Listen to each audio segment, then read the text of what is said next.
আসসালামু আলাইকুম, সবাই কেমন আছেন? ওই দিন আপনাদের সাথে শেয়ার করেছিলাম আমি জাল ভাপা পিঠা বানিয়েছি। আজকে আমি বানাবো মিষ্টি ভাপা পিঠা। সব কিছু আপনাদের সাথে শেয়ার করব। কিভাবে বানাবো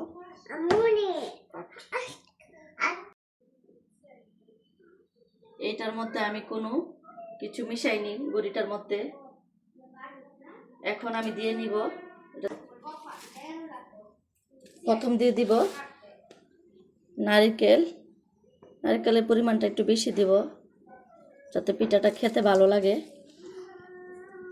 এখন দিয়ে দিব গুড়, খেজুর গুড় দিয়ে দিব, তারপর আবার গুঁড়ি দিয়ে দিব।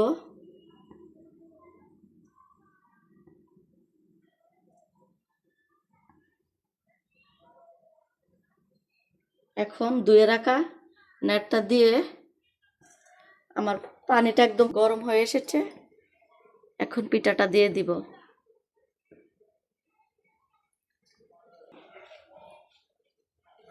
দেখি পিঠাটা কেমন হয়। ঢাকনাটা দিয়ে দিই। এখন পিঠাটা আপনাদেরকে দেখাবো কেমন হয়েছে। এখন আপনাদেরকে নামিয়ে পিঠাটা দেখাবো কেমন হয়েছে। মাশাআল্লাহ, পিঠাটা অনেক সুন্দর হয়েছে। এখন ভেঙে দেখাবো কেমন হয়েছে। ওয়াও, দেখতে অনেক লোভনীয় লাগছে। কার কার খেতে ইচ্ছে করছে পিঠাটা দেখে প্লিজ কমেন্ট করে জানাবেন।